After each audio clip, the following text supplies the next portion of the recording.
একের পর এক ভারতের প্রধানমন্ত্রী নরেন্দ্র মোদীর কৌশলগুলো নিষ্ক্রিয় করে দিচ্ছেন বাংলাদেশ সরকারের প্রধান উপদেষ্টা অধ্যাপক ডক্টর মোহাম্মদ ইউনূস। মোদীর সকল চাল ব্যর্থ করে নতুন পথে হাঁটছে বাংলাদেশ।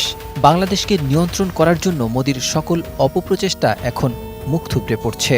যে বাংলাদেশকে মোদী একটি দুর্বল প্রতিবেশী দেশ ভেবেছিল, আজ সেই বাংলাদেশের কারিগরের ফেলে রাখা জালে একের পর এক আটকে যাচ্ছে মোদীর চাল।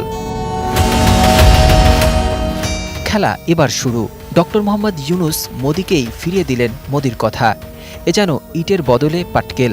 সম্প্রতি বাংলাদেশের জন্য ভারতের ট্রান্সশিপমেন্ট সুবিধা বাতিল করা হয়। এই সুবিধা ব্যবহার করে বাংলাদেশ বিশ্বের বিভিন্ন দেশের সাথে বাণিজ্য করত, কিন্তু হঠাৎই এই সুবিধা বাতিল করে ভারত।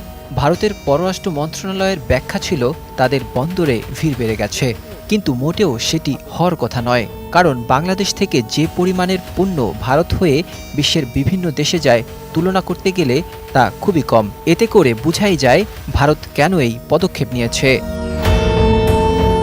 ভারত সরকারের ধারণা ছিল এই ট্রান্সশিপমেন্ট বাতিলের ফলে চাপে পড়বে বাংলাদেশ, কিন্তু হিতে বিপরীত। এবারও বাংলাদেশ দাবার কোর্টে মোদীর চালকে কোট আউট করল। বুদ্ধিদীপ্ত ডক্টর মোহাম্মদ ইউনূস চুপচাপ, কোনো প্রতিক্রিয়া নেই। এ যেন শিকার ঘায়েল করার ঠিক আগ মুহূর্তের নীরবতা, দুপা পিছিয়ে সামনের দিকে থাবা। এবার জবাব দেবার পালা।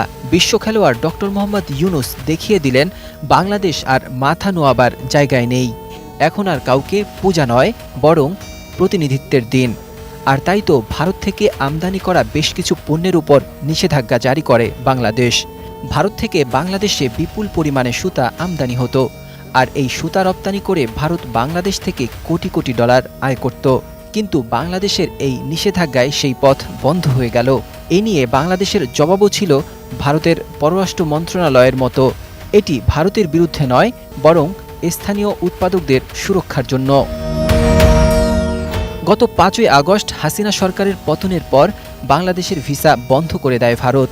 আর সেই ভিসা বন্ধ করে দেওয়ার পর থেকেই কলকাতার ব্যবসায়ীদের মরণদশা। বাংলাদেশি পর্যটক না থাকায় কলকাতার হোটেল মোটেল এখন বন্ধ প্রায়। এদিকে বাংলাদেশি রোগী কমে যাওয়ায় দিল্লি, চেন্নাই এবং পশ্চিমবঙ্গের হাসপাতালগুলো এখন শূন্য প্রায়। ডক্টর মোহাম্মদ ইউনূসের এই পদক্ষেপের ফলে বাংলাদেশ পেয়েছে দ্বিমুখী সফলতা। প্রথমত, স্থানীয় সুতা উৎপাদনকারীরা হবেন লাভবান, ডলার বহির্প্রবাহ হ্রাস পাবে।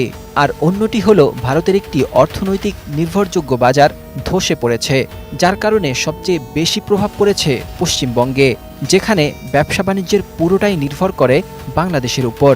ইতিমধ্যে পশ্চিমবঙ্গের ব্যবসায়ীরা প্রকাশ্যে ক্ষোভ প্রকাশ করেছেন মোদীর বিরুদ্ধে।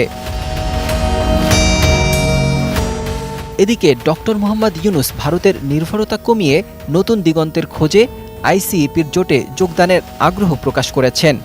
এই জোটে চীন, জাপান, দক্ষিণ কোরিয়া, অস্ট্রেলিয়া সহ বিশ্বের ১৫টি দেশ রয়েছে, যারা বিশ্ব অর্থনীতির ৩০% নিয়ন্ত্রণ করে।